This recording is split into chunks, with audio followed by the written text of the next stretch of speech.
My name is John Bunn. I was recently exonerated after 27 years for being accused and convicted of a crime I had no knowledge of, I had nothing to do with.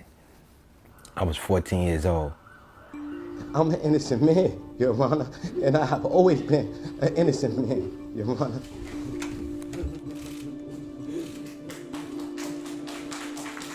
One morning I was having breakfast and we had got a bang on our door, and it was a gang of police. They rushed into my home and they started saying I was involved in a fight and a robbery, and they wanted to take me down to police station for questioning. August 13th, 1991, Crown Heights, Brooklyn. 2 off-duty correction officers were ambushed. Police say the 2 gunmen forced the officers from their car, shot them, and then stole the car. They took me down to 77 Precinct. The interrogation was actually led by a rogue detective by the name of Louis Scarcella, and he was threatening me, telling me that I was never coming home if I wouldn't tell him what he wanted to know.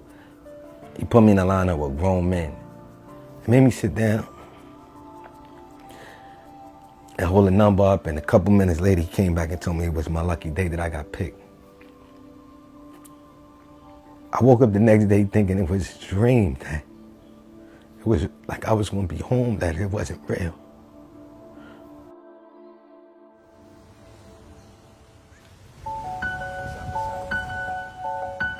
This is where they say that the correctional officer, was shot and killed. The case was worked by the now disgraced NYPD detective, Louis Scarcella.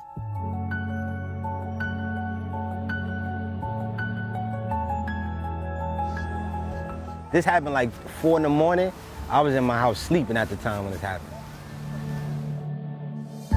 The only time I got a chance to speak was before sentencing, and I spoke to the victim's family, and I explained that it's a tragedy if somebody loses their life or get hurt, but I wasn't the one that committed the crime. They wound up sentencing me to 20 years of life. I was a kid, I was a baby.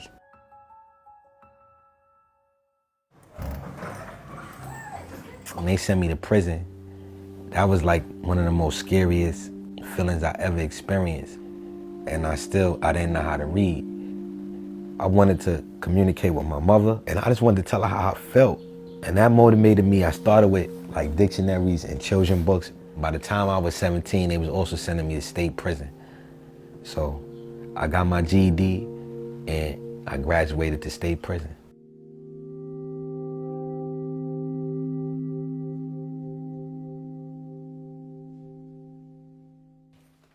We have some more boxes. New boxes came today. Books, we got a whole bunch of books. John Bunn is like a nephew to me. When he came out of prison, he wanted to start a book drive. So what I did was offer my home to him.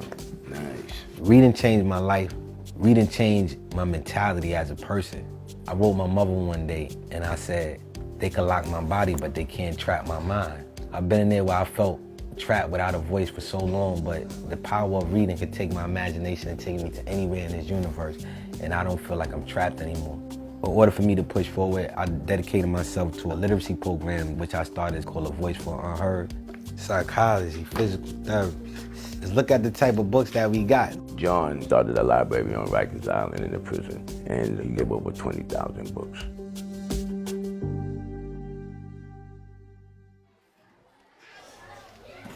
Good morning, class. How y'all doing? I really want to travel all over the country and speak to the kids and tell them my story so they can learn from me if they can in any kind of way possible, and that's like my way of giving back. Can anybody tell me what peer pressure is? What's peer pressure? I consider myself a warrior. I don't consider myself weak.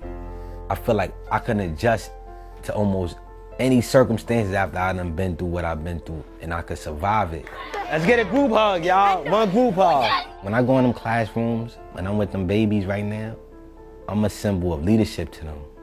There's no greater feeling than me feeling like I'm existing for a purpose, and this is what gives my life purpose right now.